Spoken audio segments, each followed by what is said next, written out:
dari kelompok 2 akan mempresentasikan hasil dari diskusi kami yang berjudul Analisis Laporan Keuangan. Sebelum itu, saya akan memperkenalkan anggota dari kelompok kami yang terdiri dari yang pertama, saya sendiri Arina Syahira sebagai pemateri pertama. Yang kedua, ada Novida Niasari Putri sebagai pemateri kedua. Dan yang ketiga, ada Izatul Jannah sebagai pemateri ketiga. Di sini kami akan menjelaskan mengenai yang pertama, pengertian dari analisis laporan keuangan. Yang kedua, tujuan dari analisis laporan keuangan. Yang ketiga, metode analisis laporan keuangan. Yang keempat, teknik analisis laporan keuangan. Dan yang kelima, model analisis laporan keuangan. Mau mengetahui penjelasan kami mengenai analisis laporan keuangan? Bagi teman-teman, tonton terus video kami sampai habis. Baiklah, di sini saya akan menyampaikan penjelasan mengenai materi kami yang pertama, yaitu pengertian dari analisis laporan keuangan. Sebelum itu, adapun pengertian dari analisis laporan keuangan menurut para ahli. Yang pertama, menurut Harahap, analisis laporan keuangan adalah menguraikan berbagai pos yang ada di dalam laporan keuangan menjadi unit informasi yang lebih kecil dengan melihat hubungannya yang bersifat signifikan atau yang memiliki makna antara satu sama lain, baik antara data kuantitatif maupun data non-kuantitatif.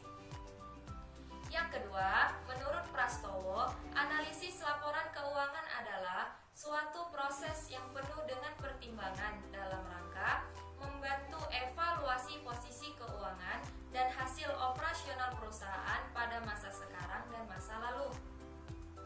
Yang ketiga, menurut Heri, analisis laporan keuangan adalah suatu proses untuk membedah laporan keuangan ke dalam unsur-unsurnya, menelaah masing-masing dari unsur tersebut guna mendapatkan pengertian dan pemahaman yang tepat atas laporan keuangan itu sendiri.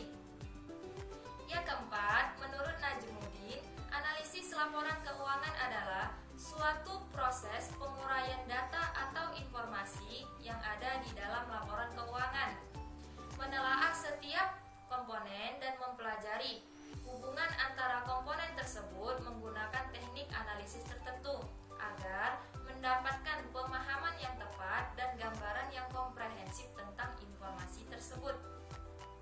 Yang kelima, menurut Munawir, analisis laporan keuangan adalah mempelajari daripada hubungan-hubungan dan kecenderungan untuk menentukan posisi keuangan dan hasil operasi, serta perkembangan atas perusahaan-perusahaan yang terkait.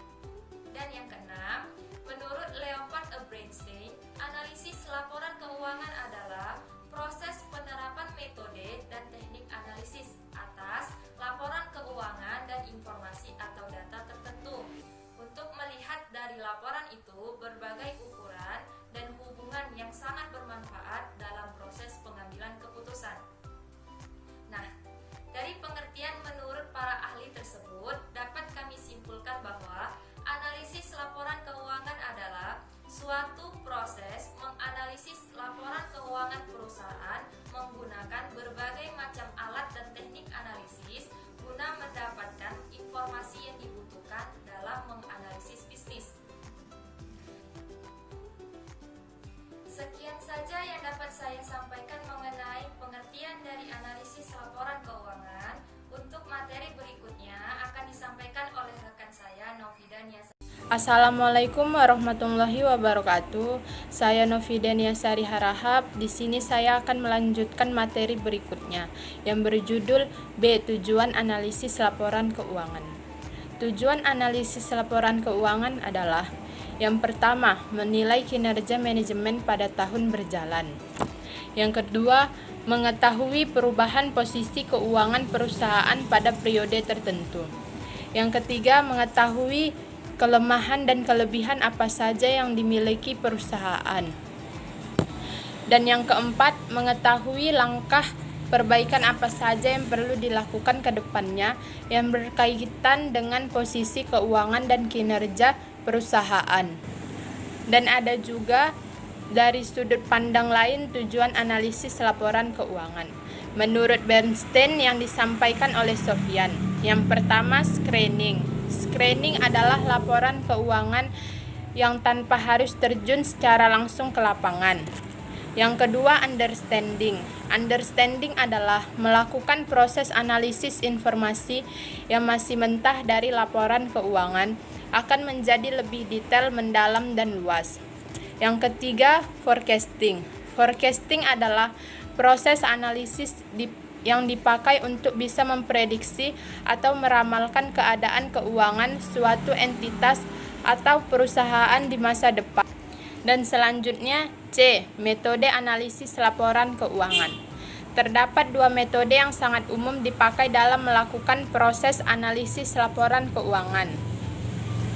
Yang pertama, metode horizontal. Metode horizontal adalah metode analisis yang dilakukan dengan cara melakukan perbandingan laporan keuangan untuk beberapa periode sehingga akan diketahui perkembangannya. Dan yang kedua, metode vertikal.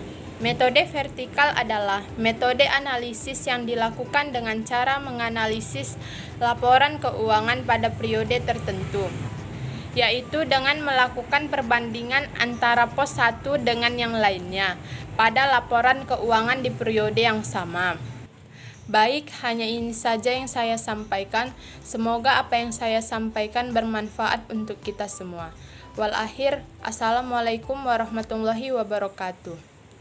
Baiklah, saya akan melanjutkan presentasi dari teman saya untuk pemaparan materi. Yang selanjutnya ada teknik analisis laporan keuangan. Nah, teknik yang paling sering digunakan untuk melakukan penganalisisan terhadap laporan keuangan ada 9 teknik. Yang pertama itu teknik komparatif perbandingan. Nah, teknik ini digunakan untuk menganalisis dengan cara membandingkan laporan keuangan untuk dua periode. Yang kedua ada teknik analisis tren atau tendensi. Nah, teknik ini digunakan untuk mengetahui tren atau tendensi dari kondisi keuangan suatu perusahaan, apakah menunjukkan kecenderungan tetap, naik, atau bahkan menurun. Nah, yang ketiga ada teknik analisis laporan dengan presentasi per komponen. Nah, teknik analisis mengetahui presentasi investasi pada setiap aktiva terhadap total aktivanya. Yang selanjutnya ada teknik index time series. Nah, teknik analisis terhadap informasi historis yang dibutuhkan untuk melihat berbagai tren yang akan terjadi di masa yang akan datang. Yang selanjutnya yaitu yang nomor 5, teknik analisis rasio. Teknik ini digunakan untuk mengetahui hubungan dari setiap akun tertentu. Yang keenam ada teknik analisis sumber penggunaan dana untuk mempelajari bagaimana suatu entitas perusahaan dalam mengaplikasikan kebijakan dan finansialnya selama periode tertentu. Yang ketujuh ada teknik analisis break-even point. Nah, teknik ini menentukan tingkat penjualan perusahaan yang diraih oleh suatu entitas. Nah, yang kedelapan ada teknik analisis gross profit. Nah, teknik ini bertujuan untuk mengetahui berbagai macam sebab dari perubahan laba kotor suatu perusahaan. Yang 9 ada teknik demand analysis. Nah, teknik ini digunakan untuk mengetahui efisiensi perusahaan dan penggunaan aktivanya dan bisa mengukur tingkat profit atas penjualan yang didapat suatu perusahaan. Yang poin E, model analisis laporan keuangan. Nah, terdapat beberapa model dalam melakukan penganalisisan terhadap laporan keuangan. Yang pertama ada bankruptcy model. Model ini memberikan rumusan untuk menilai kapan suatu perusahaan akan mengalami kebangkrutan. Yang kedua ada net cash flow prediction model. Nah, model ini didesain untuk mengetahui seberapa besar arus kas masuk bersih suatu perusahaan pada periode tertentu atau periode yang akan datang. Yang ketiga ada takeover production model. Nah, model ini untuk mengetahui kapan kemungkinan suatu entitas akan diambil alih oleh suatu perusahaan lain.